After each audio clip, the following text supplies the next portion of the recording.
Good morning, students. How are you all? Hope all is well. पिछले कई दिनों से मैंने अलजेब्रा का टॉपिक आप लोगों को पढ़ा रहा था, पॉलिनोमियल पढ़ाए, फैक्टराइजेशन पढ़ाए।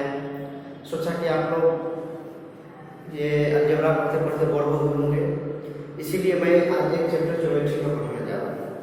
इसे बेसिक ज्योमेट्री भी कहा जाता है या यूक्लिड ज्योमेट्री भी कहा जाता है। ठीक है, तो स्टूडेंट सबसे पहले हम ये जानते हैं, ये देखो ज्योमेट्री जो वर्ड है वह दो Greek word Jio and material, Jio and material ये दो ग्रीक वर्ड है, इनसे मिलकर बना है ज्योमेट्री। जियो मीन्स होता है अर्थ, मेटेरियल मीन्स होता है मेजर, है ना, मतलब अर्थ को मेजर करने के लिए। एक्चुअली इसका नाम ज्योमेट्री इस तरह पड़ा, इसके पीछे कुछ हिस्ट्री आता है कि आप लोग नील नदी का नाम सुने होंगे, तो ग्रीक में वह मिस्र और ग्रीक से होकर गुजरता है। तो एक बार नील नदी के अंदर जब बाढ़ आया, तो बाढ़ आने से क्या हो गया, वहाँ के आसपास के एरिया जलमग्न हो गए। पूरी जो घर जो भी जो है सो घर खेत खलिहान था सभी क्या हो गया, पानी पानी हो गया। जब पानी वहाँ से खत्म हुआ तो लोग अपना आशियाना ढूंढने, अपना घर ढूंढने वहाँ पे गया। तो चूंकि बाढ़ की वजह से सारा चीज दह गया था, पानी में बह गया, तो लोगों को कुछ नहीं मिला। तो आपस में लोग झगड़ने लगे कि यहाँ मेरा जगह था, यहाँ मेरा घर था, यह मेरा संपत्ति था, यह मेरा जो है सो यहाँ सामान था। तो इसी की वजह से क्या हुआ, ये एक मेजरमेंट शुरू किया गया। नील नदी को सेंटर मानकर वहां से एक मेजरमेंट शुरू किया गया। ठीक है, ताकि इतना से इतना मीटर पर, इतना से इतना मीटर की दूरी पर इसका जमीन है, इतना से इतना मीटर की दूरी पर इसका जमीन है।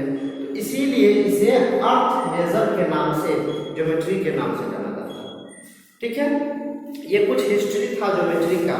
इसके अलावा देखो ज्योमेट्री जो है आपको ये आज का नहीं है, बहुत पुराना वैदिक पीरियड 800 BC से 500 BC में भी ज्योमेट्री देखने को मिला था। वहीं से इसकी शुरुआत हुई, ओरिजिनेटेड जो है वह आपको वैदिक पीरियड से हुआ। उस समय जो है इसका काम क्या होता था, है ना, वेद सबको कंस्ट्रक्शन करने के लिए किया जाता था, है ना। Square and circle and ट्रास were used for household ritual. घर में कुछ रीति रिवाज होते थे, इस रीति रिवाज को मनाने के लिए लोग स्क्वायर और सर्कल का यूज करते थे। ट्रायंगल, ट्रेपेजियम, इन सब के लिए जो है ना पूजा पाठ के लिए इस तरह के फिगर या इस तरह के स्ट्रक्चर का यूज किया जाता था। ठीक है, लेकिन जो असल ज्योमेट्री की बात करें तो वह जो है ग्रीक से स्टार्ट हुआ। ग्रीक नाम का कंट्री है, वहां से स्टार्ट हुआ, है ना। ग्रीक के तीन मैथमेटिशियन बहुत नामी है। सबसे पहला थेल्स 600 BC, है ना। इसके बाद पाइथागोरस 572 BC, यूक्लिड 300 BC। इन तीनों साइंटिस्ट ने ज्योमेट्री के फील्ड में बहुत बड़ा खोज किया, बहुत बड़ा योगदान दिया। थेल्स ने क्या प्रूव किया कि डायमीटर जो है सर्किल को दो इक्वल पार्ट में डिवाइड करता है। यह किसने प्रूव किया था, थेल्स ने प्रूव किया था। पाइथागोरस का थ्योरम आप लोग पढ़े ही होंगे, है ना। इसके अलावा यूक्लिड ने क्या दिया, बहुत ही नया लॉजिक दिया मैथमेटिक्स में, खास करके ज्योमेट्री में, है ना। उन्होंने एक किताब ही लिख दिया, एलिमेंट्स नाम का एक किताब ही लिख दिया पूरे ज्योमेट्री पर, है ना। और देखो हम लोग जितने भी अभी ज्योमेट्री पढ़ते हैं, प्लेन ज्योमेट्री 2D जिसे कहते हैं, जैसे रेक्टेंगल, स्क्वायर, सर्कल, ट्रेपेजियम, ये सब क्या है, 2D है, 3D नहीं है, प्लेन ज्योमेट्री। इन्हीं ज्योमेट्री को कहा जाता है यूक्लिड ज्योमेट्री। ठीक है, और जब वैली सिमिला, इंडस वैली सिमिला, ये सब के बारे में आप लोग पढ़े होंगे। इसमें जो ब्रिक्स होता था तो वह 4x2x1 मेजरमेंट, 4 लेंथ, 2 ब्रेथ और 1 इंच, है ना, हाइट का होता था। ठीक है, इसके अलावा ये तो ग्रीक की बात है। हमारे इंडिया में भी आए है ये Aryabhata 476 AD, Brahmagupta 598 AD, Bhaskara second 1114 AD। इन सब ने भी ज्योमेट्री के फील्ड में बहुत बड़ा योगदान दिया। आर्यभट्ट ने क्या किया, पाई का एब्सोल्यूट वैल्यू खोज किया। ठीक है, ब्रह्मगुप्त ने एरिया ऑफ सर्कल और क्वाड्रेटर, साइक्लिक क्वाड्रेटर का खोज किया, है ना।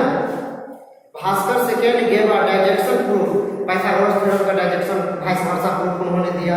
ठीक है, तो ये था ज्योमेट्री का कुछ हिस्ट्री जो मैंने आप लोगों को पढ़ाया।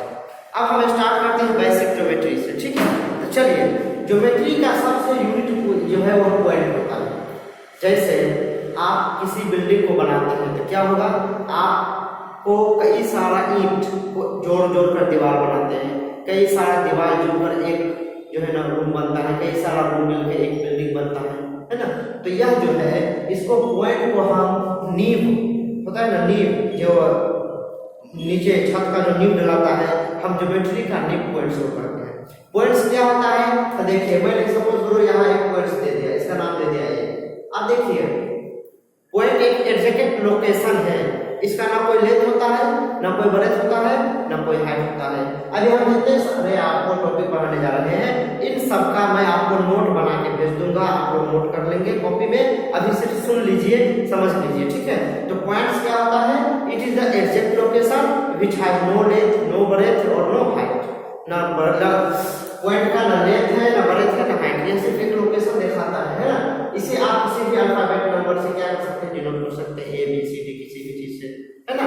अब देखिए लाइन सेगमेंट क्या होता है, जब बहुत सारा पॉइंट, अब देखो ये है ना, अगर हम इसको डिफाइन करेंगे तो देखिए ये क्या है, आपको छोटे छोटे लाइन सेगमेंट से मिलकर बना हुआ है कि नहीं, छोटे छोटे लाइन सेगमेंट से मिलकर बना हुआ है। तो जब हम लोग ऐसे कहते हैं collection of many points within two exact location is called line segment, है ना। दो पॉइंट के बीच, दो लोकेशन के बीच पॉइंट का जो कलेक्शन होता है, स्ट्रेट लाइन, स्ट्रेट कलेक्शन जो होता है, सीधा कलेक्शन होता है, ये होता है लाइन सेगमेंट, है ना, लाइन सेगमेंट। अब देखो लाइन सेगमेंट है ना, ये जो है इसकी दोनों इंड, एक इंड हो गया, एक इंड हो गया ए और एक इंड हो गया बी, इसका लाइन सेगमेंट का दोनों इंड क्या होता है, फिक्स होता है। इसकी डिस्टेंस भी क्या होती है, फिक्स होती है। देखो ये इधर फिक्स है, ना इधर बढ़ सकता है ना इधर बढ़ सकता है, ये फिक्स हो गया, इसका डिस्टेंस फिक्स हो गया, 3 सेंटीमीटर 4 सेंटीमीटर 5 सेंटीमीटर जो भी हो, इसका डिस्टेंस फिक्स है, ना इधर बढ़ सकता है ना इधर बढ़ सकता है। तो इस तरह अगर हम लाइन सेगमेंट की प्रॉपर्टी लिखेंगे तो ये भी लिखेंगे कि ये क्या है, इसका जो है ना दोनों इंड पॉइंट क्या होते हैं, फिक्स होते हैं, और इसका डिस्टेंस भी क्या होता है, फिक्स होता है। अब है रे, तो वैसा लाइन सेगमेंट जिसका एक इंड फिक्स हो और दूसरा इंड फिक्स नहीं हो। अब देखो ये लाइन सेगमेंट हम लिए जिसका एक इंड फिक्स हो गया और दूसरा इंड फिक्स नहीं है, फिक्स नहीं है इसका मतलब ये इधर बढ़ सकता है, इसकी जो है डिस्टेंस, इसकी डायरेक्शन इधर क्या होती है, आगे की तरफ बढ़ सकती है, जबकि यह क्या है, फिक्स है। अब देखो जब दोनों इंड पॉइंट फिक्स नहीं है तो उसका लेंथ, उसकी लंबाई फिक्स होगी नहीं होगी, ठीक है। उसी तरह लाइन है, तो लाइन में क्या होता है, लाइन में कोई भी इंड पॉइंट फिक्स नहीं होता है, ठीक है। दोनों इंड पॉइंट क्या होते हैं, अनफिक्स होते हैं, और इधर भी बढ़ रहा है और इधर भी बढ़ रहा है, तो कोई भी इंड पॉइंट फिक्स नहीं है, इसका मतलब इसका डिस्टेंस भी क्या होगा, फिक्स नहीं होगा, ठीक है। अब देखो उसी तरह हम बात करते हैं हाफ लाइन। सपोज करो कोई लाइन ये 5 सेंटीमीटर लंबा है ना, और इसको हम आधा कर देंगे तो 2.5 सेंटीमीटर हो गया, तो ये हाफ लाइन होगा। हाफ लाइन का डेफिनेशन क्या लिखेंगे, a line which is half in the major respect to upper line. किसी लाइन के रेस्पेक्ट में अगर उसकी लंबाई आधा है तो उसे हम लोग हाफ लाइन कहते हैं, है ना। उसी तरह इंटरसेक्टिंग लाइन, जब दो लाइन एक दूसरे को इंटरसेक्ट करें तो हम लोग कहेंगे इंटरसेक्टिंग लाइन। जैसे देखिए एक लाइन है ए बी और दूसरा है सी डी, देखो ए बी और सी डी एक दूसरे को इंटरसेक्ट किया तो ये दोनों है ना इंटरसेक्टिंग लाइन कहलाता है। और जिस पॉइंट पे इंटरसेक्ट करता है उसे हम लोग क्या कहते हैं, पॉइंट ऑफ इंटरसेक्शन। जैसे यहाँ पे वो पॉइंट पे इंटरसेक्ट कर रहा है, इसे हम लोग बोलेंगे point of intersection. Concurrent line क्या होता है, तो अगर एक ही पॉइंट से बहुत सारे लाइन पास होते हैं तो इन सब लाइन को हम लोग क्या कहते हैं, कॉन्करेंट लाइन कहते हैं। जैसे देखो अगर एक ही पॉइंट है और उनसे कई सारे line A B C D E F पास हो रहा है तो इसे हम लोग क्या कहेंगे, कॉन्करेंट लाइन कहेंगे, ठीक है।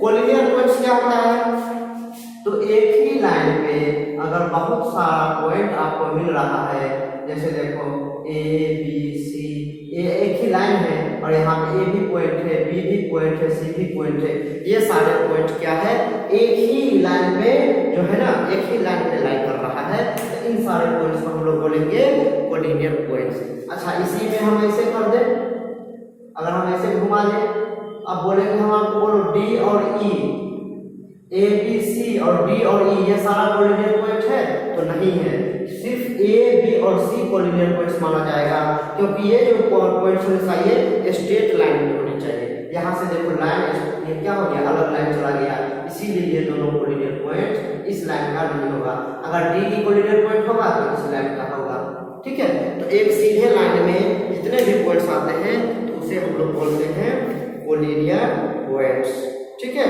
तो यही सब कुछ इंपॉर्टेंट चीज था जो आपको इस चैप्टर में था। अब देखो एक एक्शन, पोस्टुलेट्स और थ्योरम, तीन चीज होता है, एक्शन, पोस्टुलेट्स और थ्योरम। एक्शन क्या होता है, तो self evident true statement used throughout mathematics and not specially linked to geometry is called action. कहता है कि अगर आदमी खुद से कोई एविडेंस है ना, कोई एविडेंट खोज करता है और वह मैथमेटिक्स में हो लेकिन ज्योमेट्री से रिलेटेड नहीं हो तो उसे हम लोग एक्शन करते हैं। एग्जांपल के तौर पे हम लोग जानते हैं कि 2 को 1 से मल्टीप्लाई करेंगे तो क्या होगा, 2 होगा, 2 को 1 से मल्टीप्लाई करेंगे तो 2 होगा, है ना। तो यह एक स्टेटमेंट है, ट्रू स्टेटमेंट है, जिसे आपको प्रमाणित करने की, प्रूव करने की जरूरत नहीं है और वह मैथमेटिक्स से रिलेटेड है, ज्योमेट्री से स्पेशल रिलेटेड नहीं है, इसी को हम लोग बोलते हैं एक्शन, है ना। इन सारा चीज का मैं डिफिनेशन आपको लिख के भेज दूंगा। अगर कोई सेल्फ एविडेंस है, अगर कोई सेल्फ एविडेंट ट्रू स्टेटमेंट है जो ज्योमेट्री से रिलेटेड है तो उसे हम लोग बोलेंगे पोस्टुलेट। जैसे एग्जांपल के तौर पे हम लोग कहते हैं कि line segment has no end point, line segment का कोई एंड पॉइंट नहीं होता है, तो यह क्या है, ट्रू स्टेटमेंट है जो कि ज्योमेट्री से लिंक है, इसे हम लोग बोलेंगे पोस्टुलेट, है ना। थ्योरम किसे कहते हैं, तो वैसे है ना, ट्रू स्टेटमेंट जिसे प्रूव करने की आवश्यकता हो, statement which has need to prove, कोई स्टेटमेंट जिसे प्रूव करने की आवश्यकता हो उसे हम लोग थ्योरम कहते हैं। जैसे आपको प्रूव करने के लिए देगा कि प्रूव कीजिए हाइपोटेन्यूस का स्क्वायर जो है वह परपेंडिकुलर के स्क्वायर और बेस के स्क्वायर के सम के बराबर होते हैं, तो यह स्टेटमेंट ट्रू है, हम जानते हैं, लेकिन आपको प्रूव करना पड़ेगा, प्रूव नहीं करेंगे तो यह साबित नहीं हो पाएगा, तो ऐसी चीज को हम लोग थ्योरम कहते हैं। तो इस चैप्टर का जो मोटा मोटी चीज था तो आप लोग को यही सारी चीज थे जो मैंने आप लोग को बताया। अब देखिए एक्सरसाइज की तरफ हम बढ़ते हैं। तो एक्सरसाइज 6 है, एक एक्सरसाइज है, इसमें क्वेश्चन नंबर फर्स्ट कहता है थ्योरम और एक्शन के बीच डिफरेंस बताइए। मैंने आपको बता दिया, बहुत सारे चीज का डिफरेंस बोलता है, लिख दिया। अब देखो क्वेश्चन नंबर 3 में जैसे आपको एक फिगर दिया हुआ है और इस फिगर में आपको कहा है 6 पॉइंट का नाम बताओ, तब कोई भी 6 पॉइंट का नाम लिख देंगे, जैसे ए बी सी डी, है ना, ई एफ जी एच, ये सब पॉइंट है, कोई भी 6 पॉइंट का नाम लिख सकते हैं। 5 लाइन सेगमेंट का नाम लिखो, 4 रेज का, तो मैं समझता हूँ ये सब बहुत आसान चीज है जो आप लोग खुद बना लेंगे। तो इस तरह आप लोग का एक चैप्टर आज खत्म हुआ, बहुत ही छोटा चैप्टर है, उम्मीद करते हैं कि आज आप लोग उसे पूरा समाप्त कर देंगे, खत्म कर देंगे। बहुत आसान है, बहुत इजी है क्वेश्चन बनाना, इसका एमसीक्यू भी कर लेंगे, क्योंकि ये जो है ना आप लोग को जितना मैं पढ़ाया हूँ इन्हीं सबसे क्वेश्चन है, बहुत इजी चैप्टर है, बहुत छोटा चैप्टर है, इसीलिए आज आप इनको खत्म करके जो है सो इस चैप्टर को समाप्त कर लेंगे। Thank you very much, good by two all.